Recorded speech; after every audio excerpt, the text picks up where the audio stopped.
All right, well, here we are in the 100-day video challenge, rocking and rolling right along. Hope you're doing well. Okay, so a few days ago, I had a comment from a viewer of mine. Well, this starts off good. I can't even find the freaking comment.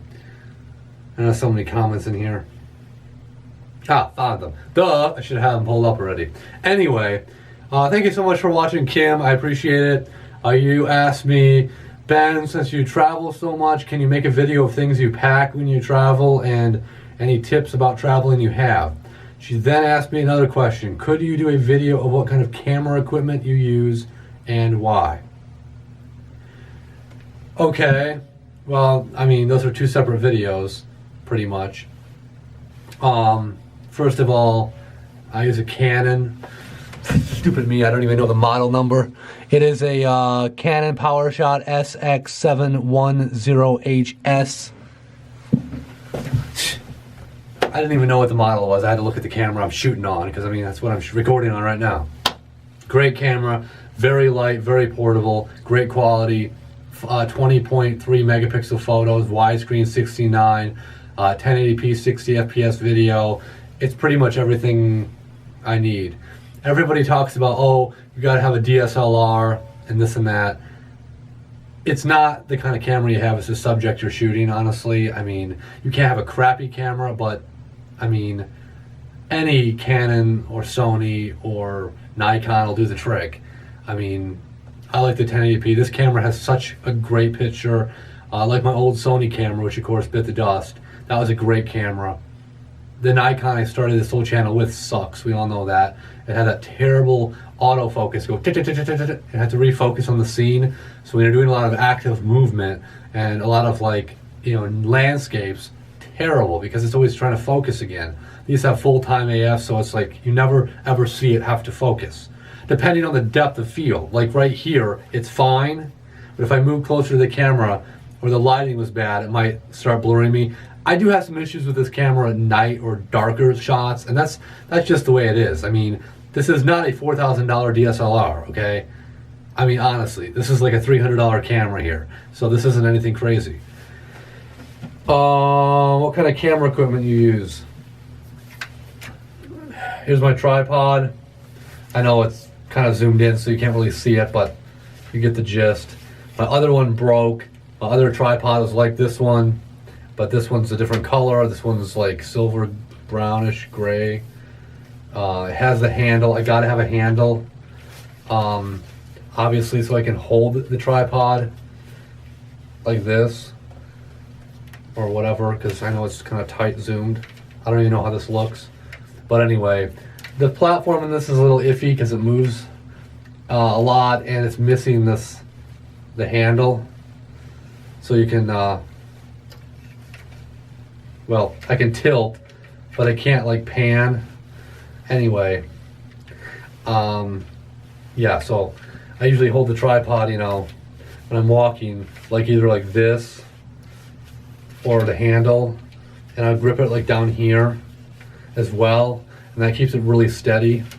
And already this camera's very stable, so I really like that about it. It's very much reminiscent of my Sony camera, and that's why I bought it, because it was so similar in terms of what it looked like picture-wise.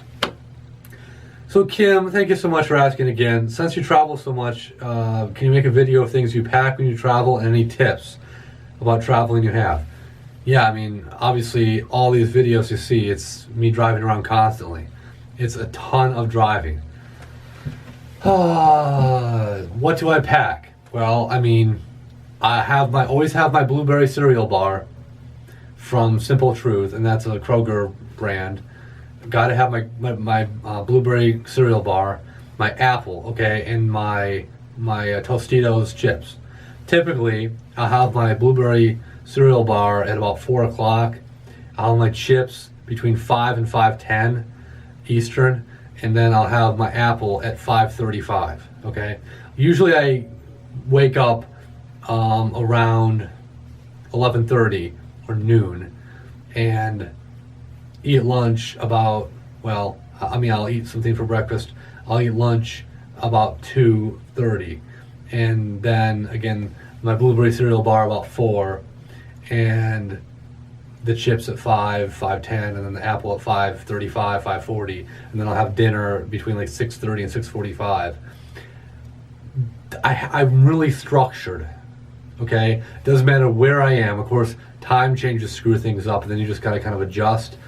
But I really try to keep a really tight structure. So if you travel a lot, keep it consistent.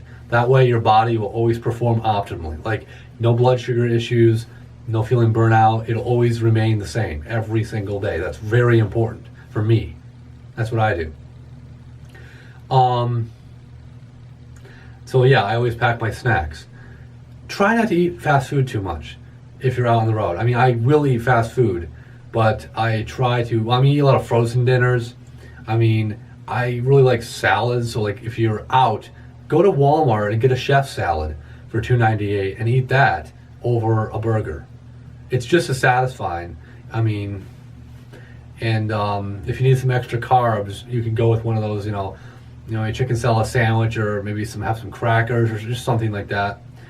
But stay away from the fast food as much. Once in a while, once a week maybe, have a burger and a fry or something, but don't rely on that, because you'll really start putting on the weight and you'll feel a lot more sluggish when you're out driving. And it does, you think, oh well, it's a lot of fat and a lot of carbs. Yeah, but that's going to make you tired, and essentially you're going to be burned out. So yeah, you think it's going to keep you going, but it's actually going to make you kind of want to like just sit down and do nothing. Okay. Tips on driving. Well, I mean, maybe have a GPS with you, but that's not necessarily essential. Everybody has something on their phone. I don't use GPS much. I only use it if I'm going out of state. If I'm out of Ohio, Indiana, or Michigan, I'll use a GPS. Otherwise, I won't. That's obviously a lot better because you kind of find new things.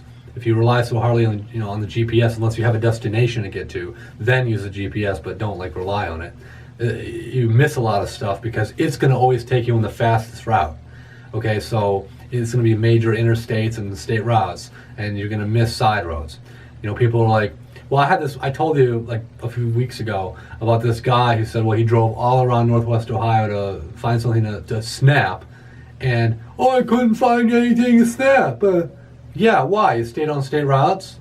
I mean, there's hardly anything on them. You've got to get off the highways. Otherwise, you're going to miss a lot. Okay? I mean, just know what you're in for. Heavy-duty traffic. If you're easily stressed with heavy traffic and driving in cities, don't travel much. And travel in the country then. But if you're in the country in an area you don't know, have the GPS or a map. I mean, easily. So a good meal plan, a good routine there with snacking, water and all that. I don't drink soda at all. I used to. I haven't drunk soda in basically over 6 years. Exploring, good footwear, gotta have the boots, gotta have like this. I was watching, as I said a few days ago, videos back from like when I started this, and I was so just blown away by what I was wearing, like a bright orange t-shirt. I typically try to stay, this is my second coat. I had another one like this, but it got worn out. So this one, it's not porous. So basically, like in houses and stuff, it's not taking any of that like must and mildew and mold in, and it's not retaining any scent. That's very important. So anyway, long pants, good jacket, good boots. If you're going to an abandoned house, or even if you're traveling, because a good footwear, universal footwear, something that's good for anywhere you are. You don't have to bring multiple pairs of shoes, just one pair. Just one pair. So, what else can I say? I mean, that's pretty much all I got. And I just keep grinding along. And by the way, I want to do something special for day number 60. I want to do a viewer requested video location. So if there's a place I've went in the past, you saw the video of, and you want me to go and film it on day number 60, I'll do it on that day. Okay? Well, I mean, you're going to be telling me stuff like, you know, the psychiatric hospital, of course I can't do that. And, you know, about 85% of all the houses I ever did are gone. So, I mean, there's a lot I can't do, but if you suggest it and I can do it, I'll do it. So just let me know. It's a viewer requested video for day number 60. All right. Thank you so much for watching the 100-day video challenge. Hope that helps you, Kim. I don't know what else to say really about that. So I keep it simple. Very, very simple. Very, very simple. Budget. You know, I don't budget well for gas. I don't. I should. You know, it's a lot of money. I don't want to think about it. That's why I don't budget. All right, guys. Take care.